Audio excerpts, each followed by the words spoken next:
This is Nikki in Niagara coming to you from Niagara Falls, Canada. Excuse me. And today we're going to look at the books that I bought in February.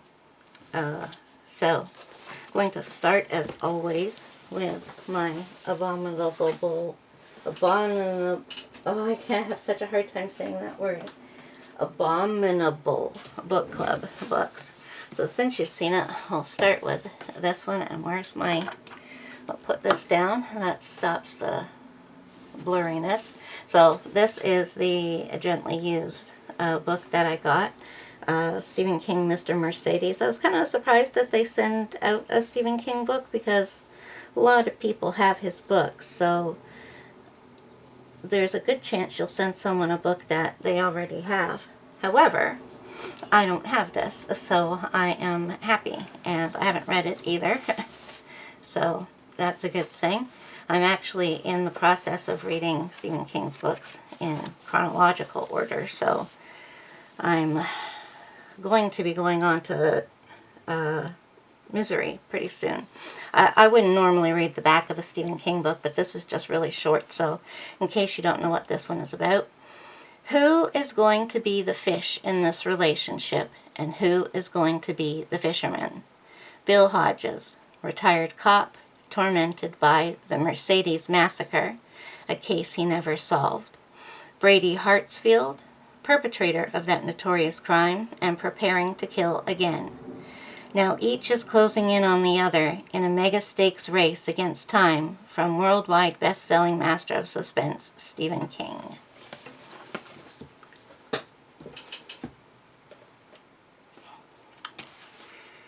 And the next book is one that I've never heard of. And these are new books now that I'm getting. And this is part of a series called 6 Stories, which, from reading what this is about, sounds really interesting. So if I enjoy this, I'll definitely be looking into the other books. So, it says, an unspeakable crime, a cursed village, 6 witnesses, 6 stories, which one is true? Demon by Matt Wesolowski. In 1995, the picture-perfect village of Uselthwaite was the site of one of the most heinous crimes imaginable in a case that shocked the world. 12-year-old Sidney Parsons was savagely murdered by 2 boys his own age. No reason was ever given for this terrible crime, and the demonic duo who killed him were imprisoned until their release in 2002. When they were given new identities and lifetime anonymity. And if you're from Britain or know about serial killers and the such, you'll know what case that is very similar to. Elusive online journalist Scott King investigates the lead-up and aftermath of the killing, uncovering dark stories of demonic possession and encountering a village torn apart by this unspeakable act.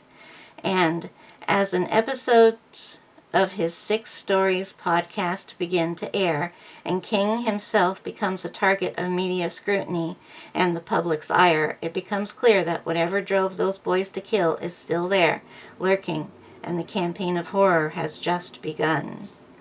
So that sounds really good. Next book is All the White Spaces by Allie Wilkes.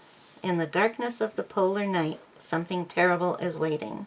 So this is a great book for me because I enjoy stories that take place in the Arctic or the Antarctic. And I love all about, used to read all about the explorers to both places. And yeah. In the wake of the First World War, Jonathan Morgan stows away on an Antarctic expedition determined to find his rightful place in the world of men. Aboard the expeditionary ship, Jonathan may live as his true self and true gender and have the adventures he has always been denied. But not all is smooth sailing.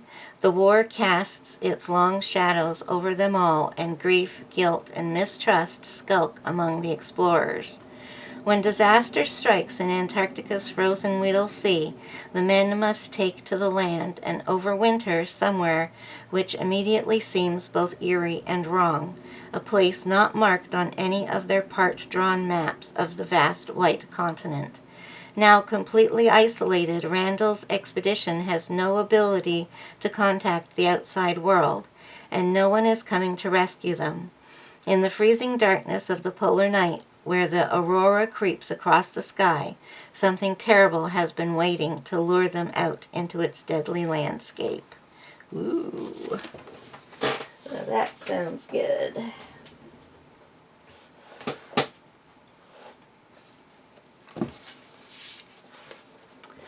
Laura Purcell, The Shape of Darkness.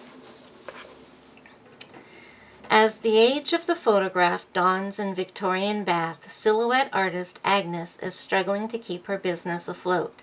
Still recovering from a serious illness herself, making enough money to support her elderly mother and her orphaned nephew Cedric has never been easy. But then one of her clients is murdered shortly after sitting for Agnes, and then another, and another. Why is the killer seemingly targeting her business? Desperately seeking an answer, Agnes approaches Pearl, a child spirit medium lodging in Bath with her older half-sister and her ailing father, hoping that if Pearl can make contact with those who died, they might reveal who killed them. But Agnes and Pearl quickly discover that instead they may have opened the door to something that they can never put back. Sounds good. I guess I need to stop saying that they all sound good because I wouldn't have them if they didn't.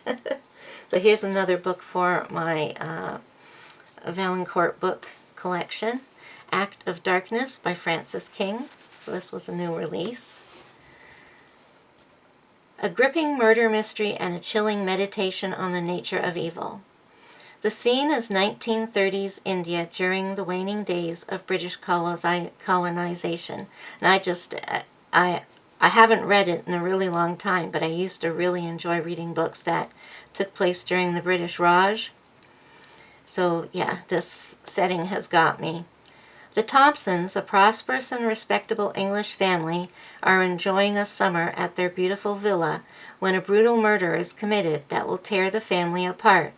But what seems at first to be an act of terrorism against British rule will turn out to be something much more sinister.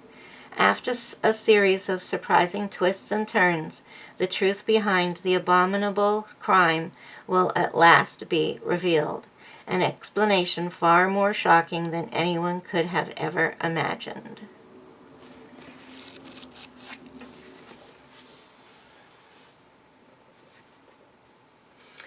Now, this book we are reading in one of the book clubs that I belong to.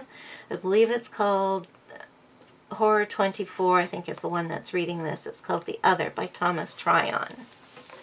Oh, I need my glasses on to read that. Holland and Niles Perry are identical 13-year-old twins. They are close enough, almost, to read each other's thoughts, but they couldn't be more different. Holland is bold and mischievous, a bad influence, while Niles is kind and eager to please, the sort of boy who makes parents proud. The Perrys live in the bucolic New England town their family settled centuries ago, and as it happens, the extended clan has gathered at its ancestral farm this summer to mourn the death of the twins' father in a most unfortunate accident. Mrs. Perry still hasn't recovered from the shock of her husband's gruesome end and stays sequestered in her room, leaving her sons to roam free. As the summer goes on, though, and Holland's pranks become increasingly sinister, Niles finds he can no longer make excuses for his brother's actions. The Landmark of Psychological Horror, it's called.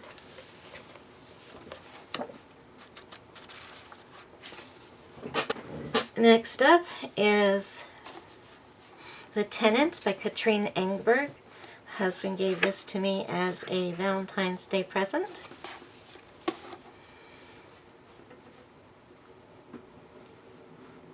This outstanding debut introduces two police detectives struggling to solve a shocking murder and stop a killer hell-bent on revenge.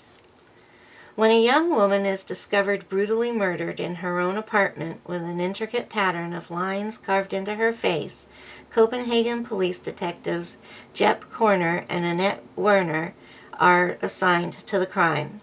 In short order, they establish a link between the victim, Julie Stender, and her landlady, Esther de Laurenti, who's a bit too fond of drink and who's the host of raucous dinner parties with her artist friends. Esther is also a budding novelist, and when Julie turns up as a murder victim in the still unfinished mystery she's writing, the link between fiction and real life grows both more urgent and more dangerous. But Esther's role in this twisted scenario is not quite as clear as it first seems. Is she the culprit, or just another victim trapped in a twisted game of vengeance? Annette and Jep must dig more deeply into the two women's pasts to discover the identity of the brutal puppet master pulling the strings in this heart-stopping literary thriller.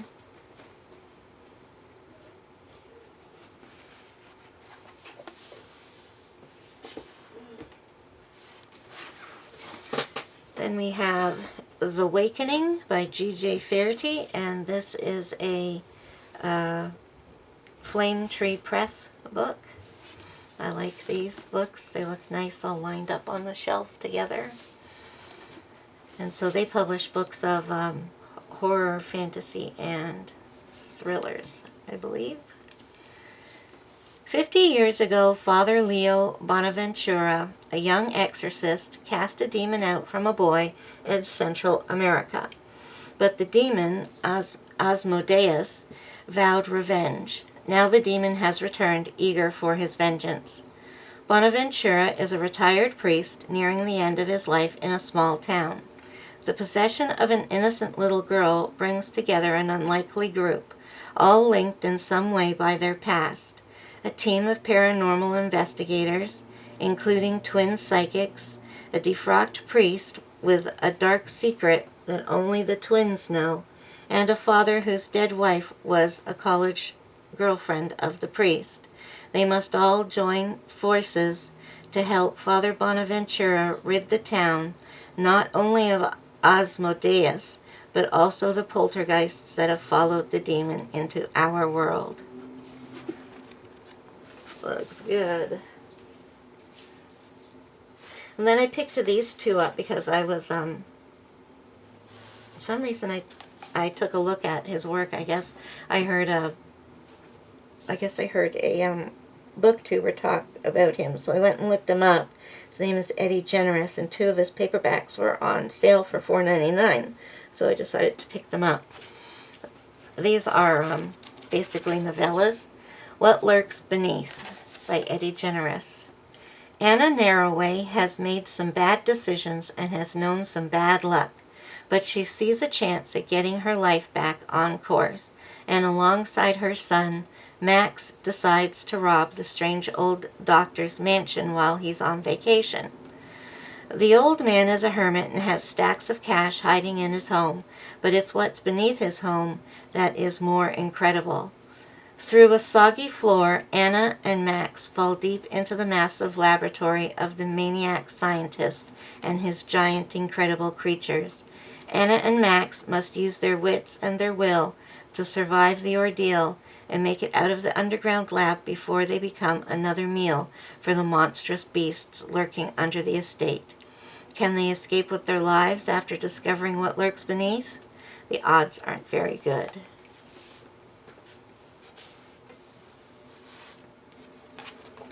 And the next one is called Behemoth Risen. In the midst of experiencing the worst day of his life, Andrew Golding, solo park ranger at a remote northern posting, returns from the vet's office to discover chaos and destruction has fallen upon the woods he calls home. Trees are felled, dirt is rutted, and blood is running. There's a mammoth, unidentifiable beast on the prowl, bent on satiating its ravenous bloodlust and hunger. Visitors have an explanation as to how and why the beast has risen in the forest, but will information and an outdoorsman's cunning be enough? Andrew Golding must wade through the mess to destroy Behemoth or die trying. The beast is big, the beast is bad, the beast is Behemoth. So this is about large animals too. Makes me wonder if they're related somehow, but it doesn't say they are. So those both sound really good. Excuse the noises my chair makes.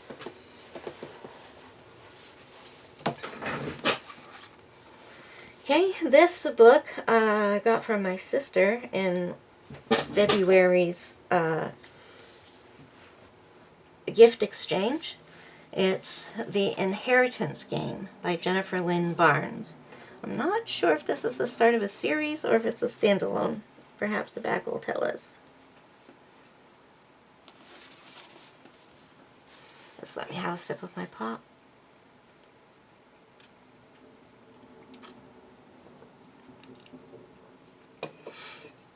Oh yes, here we have the sequel. So this is a first in the series. Secret passages, elaborate riddles, billions at stake. Avery Grams has a plan for a better future.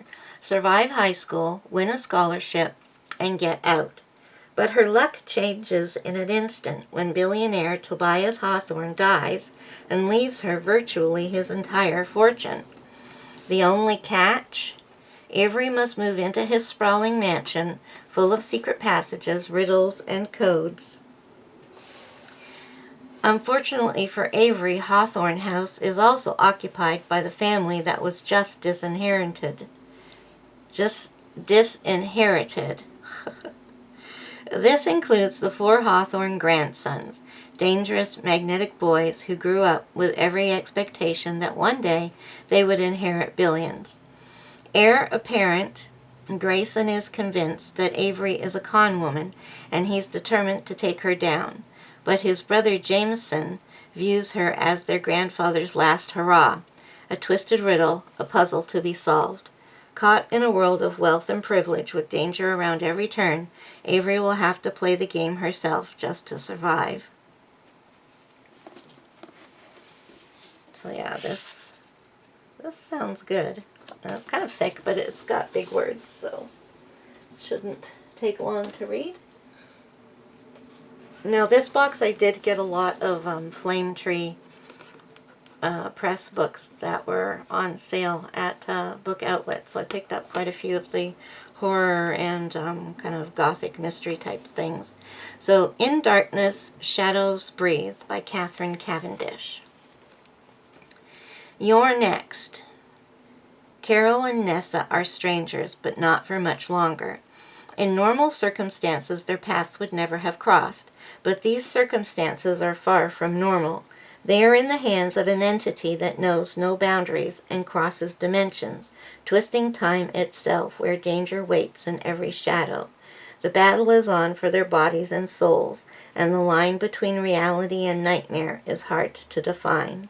In a luxury apartment and in the walls of a modern hospital, the evil that was done long ago continues to thrive. Carol and Nessa will soon discover that each needs the other. They have been warned that their time is coming, but why have they been chosen? And for what? The answer lies deep in the darkness.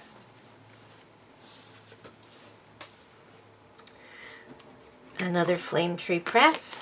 Think Yourself Lucky by Ramsey Campbell. Now Ramsey Campbell is a famous horror writer who's been around for years and years and years, and I have never read him, so I've got a few of his books now. Let's hope I'll read one soon. David Botham just wants a quiet, ordinary life. His job at the travel agency, his relationship with his girlfriend Stephanie. Despite what people think, he doesn't want to be a writer, and he certainly doesn't think he's one. but there's a killer loose in Liverpool that gloats about their crimes in an online blog. The fact that the blog uses a title that David once thought up can only be a coincidence, surely. He has no idea who is writing it or where they've been getting all their information from. And how could it be possible for the killer to go unseen, even by the security cameras? Perhaps David won't know until they come too close to him, until he can't ignore the figure from his past that is catching up with him. Have some more from Flame Tree Press. See how nice they look? Oh, this one's not one of them. These are. So by J.G. Flaherty again. Faherty, Sins of the Father. In Innsmouth, Evil Never Dies. Oh, that is an awesome cover. I love that. In Sins of the Father. Innsmouth, 1880. Henry Gilman has spent years trying to separate himself from his late father's legacy of murder and insanity. Now he has the chance. If he can discover the madman who's been killing people in Innsmouth, he'll be a hero and win the heart of Flora, the woman he loves. But Henry uncovers far more than he could have ever imagined, and soon he's caught in a web of unspeakable danger. Vile creatures with tentacles live within fresh corpses. The undead stalk the streets at night. A terrible monster lurks in the caverns below the city, and an ancient prophecy of destruction is about to come true. To save Flora, Henry must do the very thing he spent his life trying to avoid, follow his father's footsteps into madness. Now this sounds really good. I love books that are set in the Victorian era, and books that have to do with madness set back then, I love too. So we have Second Chances by P.D. Kasich. Now this is the sequel to a book that I got last month. Some are loved, some despised, some haunted. There are travelers' souls of the departed who awake to find themselves in the bodies of newly dead strangers. It's been 4 years since the... Oh, you know what? I won't read the back of this because I do have the first book and I don't want to know more about it. Brian Kirk, We Are Monsters. The apocalypse has come to the Sugar Hill Mental Asylum. So yes, mental asylums, and I am there. The Sugar Hill Mental Asylum is home to the most psychotic criminals in Georgia. None is more notorious than its most recent patient, Crosby Nelson, a paranoid schizophrenic found mentally unfit to stand for trial for a string of gruesome murders. Luckily, he's in good hands. Dr. Eli Alpert has a talent for healing tortured souls, and his protege, Alex Drexler, is working on an experimental cure for schizophrenia, a drug that frees patients from paranoid delusions and frightening hallucinations, returning them to their former selves. But unforeseen side effects are starting to emerge, forcing prior traumas to the surface, setting inner demons free. The drug Alex has created might heal the psychotic mind, but it also expands it, and the monsters it releases could be more dangerous than the disease. Ooh. Never heard of that artist before. Author. Okay, so the next one is Wonderland by, I'm going to say Zoe Stage. I've heard about this book. After years of city life, Orla and Shaw Bennett are ready for the quiet of New York's Adirondack Mountains, or at least they think they are. Settling into the perfect farmhouse with their 2 children, the family is both charmed and unsettled by the expanse of their land, the privacy of their individual bedrooms, and the isolation of life a mile from any neighbor. But none of the Bennetts could expect what lies waiting in the woods, where secrets run dark and deep.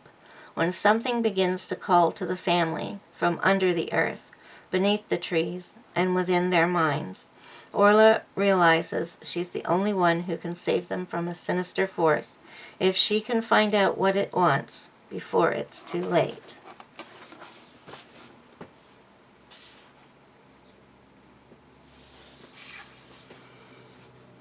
The Sleep Room by F.R. Tallis.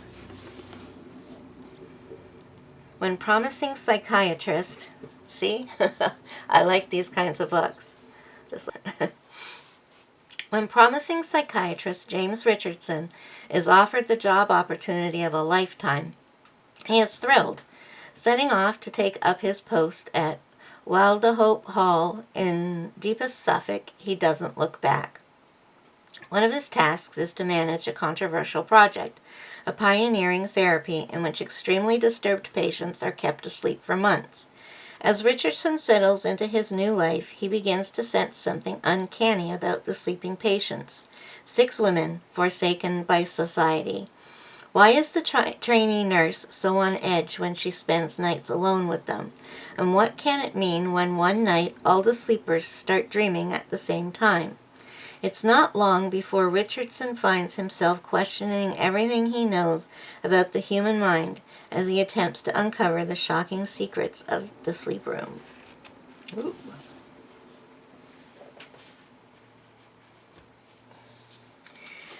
And then this is a popular novel that I've been wanting to read, Fever Dreams by Samantha Schweblin.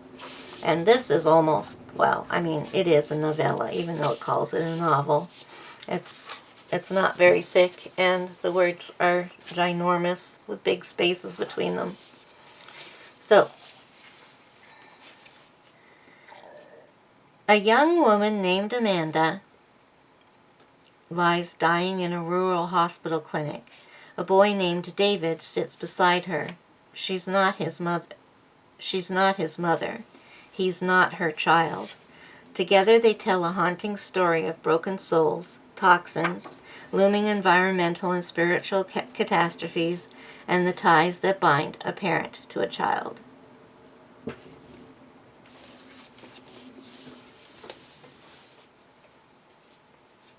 Next book is for the True Crime Book Club that I belong to, and this is On the Farm, Robert William Picton and the Tragic Story of Vancouver's Missing Women by Stevie Cameron. And just look at how thick this book is. I don't know if I'll be able to read it in a month. Oh my goodness. It's got just over 700 pages. I've got 703, and then you've got your acknowledgments, which I usually skim through. Well, it's got an index. Not too many nonfiction books have indexes anymore, which is, I find, rather annoying. But anyways, back on to, well, I mean, I'll just read this little bit here. If you haven't heard of it, this is one of Canada's most horrific crimes. When Stevie Cameron, the best-selling author of On the Take, first began following the story of Vancouver's missing women in 1998, the odd newspaper piece had appeared chronicling the disappearances of drug-addicted sex trade workers from the notorious downtown East Side. These women had abandoned their residences, children, and belongings without any explanations.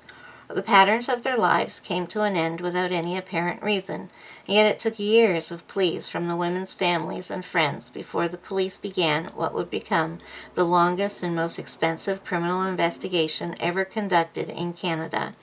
It was February 2002 before Robert William Picton was finally arrested, and 2008 before he was found guilty on 6 counts of second-degree murder.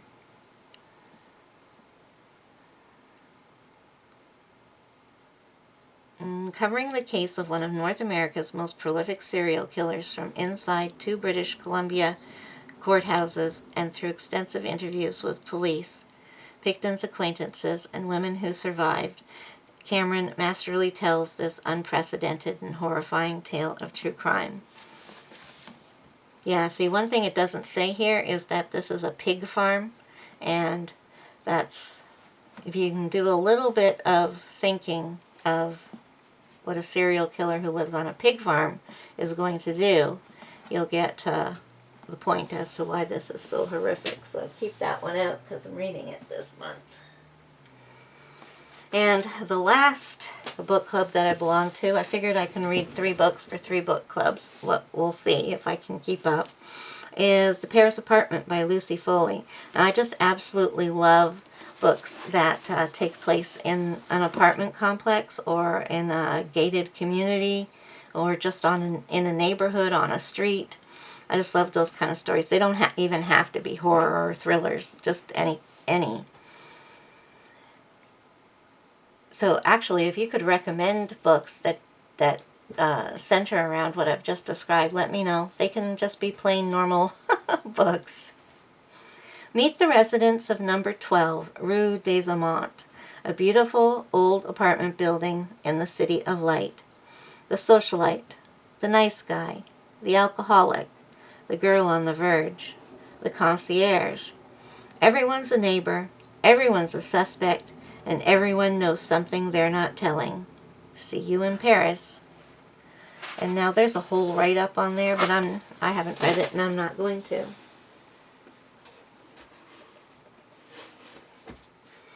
Well, this is a new set of books that...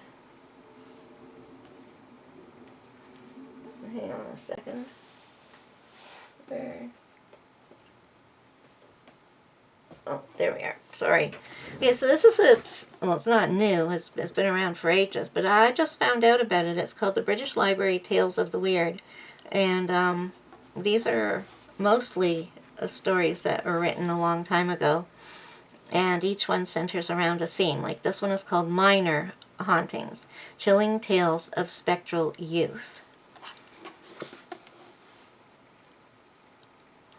So from living dolls to spirits in search of solace or vengeance, the ghostly youth is one of the most enduring phenomena of supernatural fiction, its roots stretching back into the realms of folklore and superstition. In this spine-tingling new collection, Jen Baker gathers a selection of the most chilling tales featuring hauntings and encounters with ghostly children, expertly paired with notes and extracts from some of the folklore and legends which inspired them. Reviving obscure stories from Victorian periodicals alongside nail-biting episodes from master storytellers such as Elizabeth Gaskell, M.R. James, and Marjorie Lawrence. This is a collection by turns enchanting, moving, and thoroughly frightening. So I'm really excited to read a book in this anthology collection because I just love anthologies.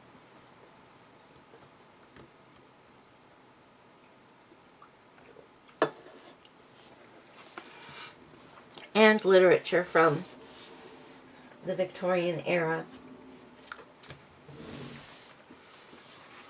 Okay, so now I got this because at the end of February, well, no, because in February, the second volume, the Valancourt Book of World Horror Stories, Volume 1, well, Volume 2 came out, and you know what? I'm not sure if I've even received it, or is this it? World Horror, yeah, okay. I did receive the second volume, but that'll go for March's collection of books. So I picked up Volume 1 because I didn't like the idea of having Volume 2 but not Volume 1. So again, this is an anthology of authors from around the world that do horror stories, and this is contemporary authors. So it has a list of all the artists, authors, but I'm not going to read the back. I don't think it's really that much exciting to read the backs of anthologies. So this is the book that I ran out and got the second I finished The Troop. I needed another one, so I got The Deep. Nick Cutter, a Canadian author. Fans of unflinching bleakness and all-out horror will love this novel. A strange plague called the Gets is decimating humanity on a global scale. It causes people to forget small things at first, like where they left their keys.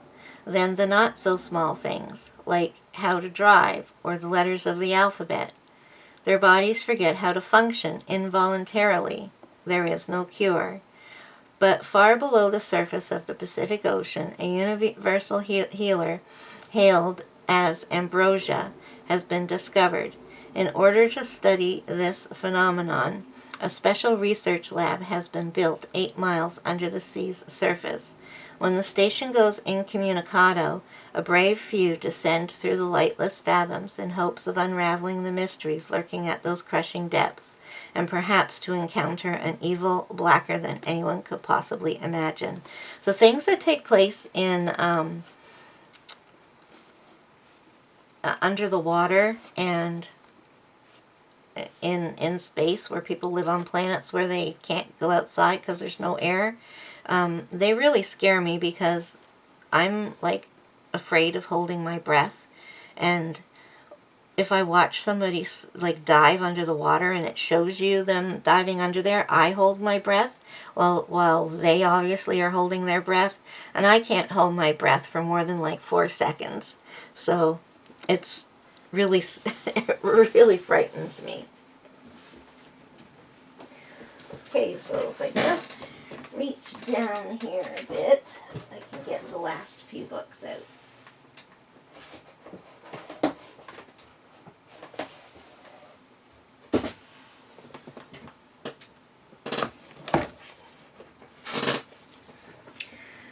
Okay, so a couple more books from the Flame Tree Press. We have Jonathan Jan's The Raven, a post-apocalyptic thriller from the modern master of horror and suspense. All cultures share versions of the same legends: vampires, witches, werewolves, and other macabre creatures. There's a reason for this. They were all once real. When the missiles containing a terrifying virus first exploded, no one realized what was happening. But within a month, the deprogramming of human DNA became apparent. Millions of years of evolution fell away, revealing the long-forgotten genetic strands that caused people to thirst for blood, to shape-shift, to eat human flesh, to become the monsters we've always feared. Now 2 years later, Des McClane fights every day to somehow stay alive in this new nightmarish world. He is determined to find the woman he loves amidst the hell that Earth has become. But how long can a man survive in a world full of monsters? Well, that sounds good.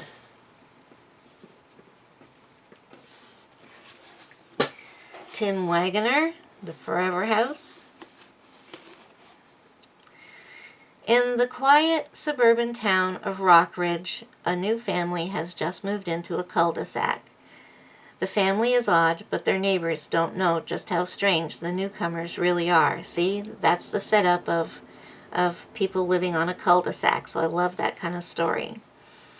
They belong to a race called the Eldred, beings that feed on the darkest human emotions like fear.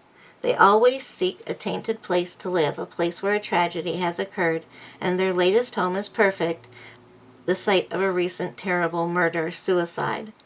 The inhuman captors will lure their new neighbors into the nightmare house to drain their prey in order to feed. If the unsuspecting victims hope to survive, they'll have to learn to work together. But which will prove deadlier in the end, the Eldred or each other?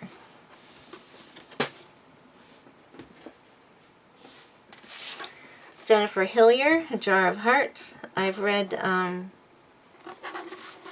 Creep and the sequel to that, so I thought it was time to read another Jennifer Hillier because she's Canadian and I love her books. So, Angela was one of the most popular girls in her high school before she disappeared without a trace.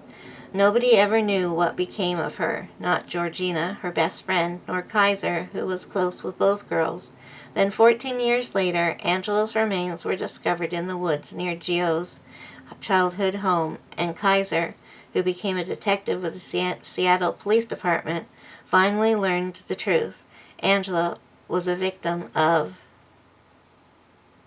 Calvin James. And then it goes to explain on who Calvin James is. But we don't need to know any more than that. Hey, I loved rock, paper, scissors so much, I said, hey, let's get another Alice Feeney book. So I got I Know Who You Are. Oh, it's got French flaps. Meet Amy Sinclair, the actress everyone thinks they know but can't remember, except one person. Someone knows Amy very well. They know who she is and they know what she did. When Amy comes home and discovers her husband is missing, she doesn't seem to know what to do or how to act. The police think she's hiding something, and they're right, she is, but perhaps not what they thought. Amy has a secret she's never shared, and yet she suspects that someone knows. As she struggles to keep her career and sanity intact, her past comes back to haunt her in ways more dangerous than she could have ever imagined. So that sounds very good. Oh, got another book by Jonathan Janz, The Siren and the Spectre, another Flame Tree Press. When David Kane, a celebrated skeptic of the supernatural, is invited by an old friend to spend a month in the most haunted house in Virginia, he believes the case will be like any other.